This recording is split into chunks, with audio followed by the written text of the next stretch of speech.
ये कि आपके मुल्क का नाम क्या है? हाथ खड़ा करके बताना। बोलिए। इंडिया। इंडिया ही नाम है या कुछ और भी कहते हैं इसको? भारत भी कहते हैं। भारत, हिंदुस्तान, भारत, कुछ भी, बहुत सारे अलग अलग लोग हैं, अलग अलग तरीके की बात करते हैं।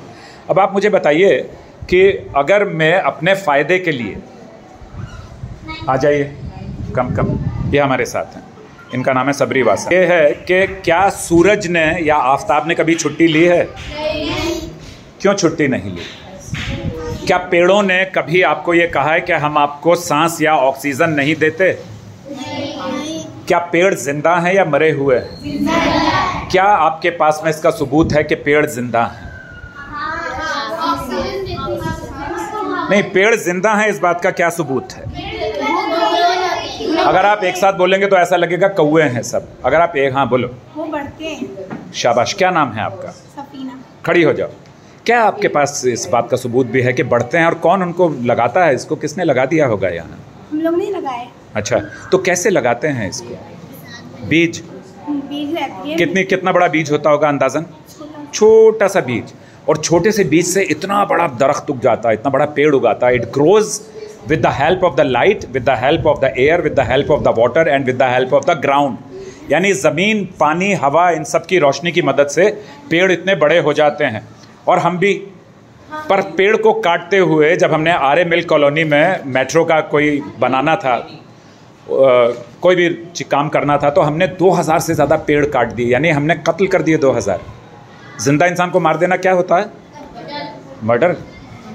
तो हमने कत्ल कर दिया, और इसका किसी पर कोई गुनाह नहीं लगा, इस पर किसी को कोई सज़ा नहीं हुई। तो हम जब भी कोई काम करते हैं, अगर हमने झूठ भी बोल दिया, अगर हमने किसी को गाली दे दी, अगर हमने चोरी कर दी, अगर हमने अपनी या किसी की भी बुराई सुन ली, या किसी के मज़हब की बुराई कर दी, या अपने मज़हब की बुराई कर दी, तो भी गुनाह अजीम है। इस गुनाह की सज़ा इनको क्यों दी जाए जो इन्होंने किया ही नहीं है? उस गुनाह की सज़ा इनको क्यों दी जाए? तो जब हम पढ़ने आते हैं, इसका मकसद क्या है बताइए? कोई हाथ खड़ा कीजिए कि मैं बताता हूँ हम पढ़ने क्यों आते हैं। यस, क्या नाम है आपका? सानिया, यास्मीन? यास्मीन या यास्मीन? यास्मीन। अच्छा यास्मीन, हम पढ़ने क्यों आते हैं? क्या वजह है इसकी? शिक्षा मिलती है। शिक्षा से क्या होता है? बड़े होकर डॉक्टर, इंजीनियर कुछ भी बन सकते हैं। बड़े होकर डॉक्टर या इंजीनियर बन सकते हैं, बहुत अच्छी बात की। लेकिन हमें शिक्षा इसी चीज़ की मिलती है। आपने खाना क्या खाया सुबह से अब तक? सिर्फ फ्रूट खाया। अच्छा, और जब हम पढ़ लिख जाते हैं तो हमें क्या करना पड़ता है कि सामने वाले को हम गुस्सा हो जाएं, हम बड़े हो गए तो उस पर अपना गुरूर से बात करें, ये सब सीखते हैं क्या? हाँ। और पढ़ने के साथ में खेलना क्यों ज़रूरी है? माइंड को फ्रेश करने के लिए थोड़ा खेलना ज़रूरी है। और अपनी हिफाजत के लिए क्या करना ज़रूरी है? आजकल आप देखेंगे, अगर लड़कों ने अपने माँ बाप से कहा कि मुझे उस दोस्त के घर में जाकर रहना है, अपना प्रोजेक्ट करना है, या मैं 2-4 दिन बीमार था, नहीं जा सका, और मैं अपना नोटबुक पूरी नहीं कर सका, तो वो 1-2 बार बोलेगा तो माँ बाप उसको बोलते हैं ठीक है चले जाओ। तुमने अगर कभी बोला मुझे अपनी सहेली के यहाँ जाकर रुकना है, तो जाने देते हैं? क्यों नहीं जाने देते लड़कियों को? खड़े होकर बताइए। देखिए, जो बैठे होते हैं वो उस्ताद होते हैं, ये उस्ताद हैं। बताइए क्यों नहीं जाने देते?